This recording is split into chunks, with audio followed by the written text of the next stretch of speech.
ಪಾಪ ವಿಮೋಚನೆ ಯಾರಿಂದ ಸಾಧ್ಯ? ಯೇಸು ಸ್ವಾಮಿ ದೋಣಿ ಹತ್ತಿ ಮರಳಿ ಸರೋವರವನ್ನು ದಾಟಿ ತಮ್ಮ ಸ್ವಂತ ಊರಿಗೆ ಬಂದರು. ಆಗ ಜನರು ಒಬ್ಬ ಪಾರ್ಶ್ವವಾಯು ರೋಗಿಯನ್ನು ಹಾಸಿಗೆಯ ಸಮೇತ ಹೊತ್ತುಕೊಂಡು ಅವರ ಬಳಿಗೆ ಬಂದರು. ಯೇಸು ಅವರ ವಿಶ್ವಾಸವನ್ನು ಮೆಚ್ಚಿ ಆ ಪಾರ್ಶ್ವವಾಯು ರೋಗಿಗೆ, ಮಗು, ಧೈರ್ಯದಿಂದಿರು, ನಿನ್ನ ಪಾಪಗಳನ್ನು ಕ್ಷಮಿಸಲಾಗಿದೆ ಎಂದರು. ಆಗ ಅಲ್ಲಿದ್ದ ಧರ್ಮಶಾಸ್ತ್ರಿಗಳಲ್ಲಿ ಕೆಲವರು, ಇವನು ದೇವದೂಷಣೆ ಮಾಡುತ್ತಿದ್ದಾನೆ ಎಂದುಕೊಂಡರು. ಯೇಸು ಅವರ ಆಲೋಚನೆಗಳನ್ನು ಅರಿತುಕೊಂಡು, ನೀವು ಮನಸ್ಸಿನಲ್ಲೇಕೆ ದುರಾಲೋಚನೆ ಮಾಡುತ್ತಿದ್ದೀರಿ? ನಿನ್ನ ಪಾಪಗಳನ್ನು ಕ್ಷಮಿಸಲಾಗಿದೆ ಎನ್ನುವುದು ಸುಲಭವೋ ಅಥವಾ ಎದ್ದು ನಡೆ ಎನ್ನುವುದು ಸುಲಭವೋ?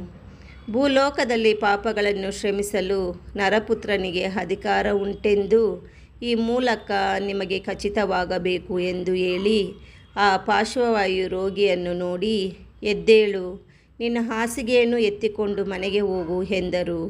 ಅದರಂತೆಯೇ ಆ ರೋಗಿ ಎದ್ದು ಮನೆಗೆ ಹೊರಟು ಹೋದನು. ಇದನ್ನು ಕಂಡ ಜನರು ತಲ್ಲಣಗೊಂಡರು. ಮಾನವನಿಗೆ ಇಂಥ ಅಧಿಕಾರ ಕೊಟ್ಟ ದೇವರನ್ನು ಕೊಂಡಾಡಿದರು. ಜೀವ ಕೊಡುವ ದೇವರ ವಾಕ್ಯವಿದು.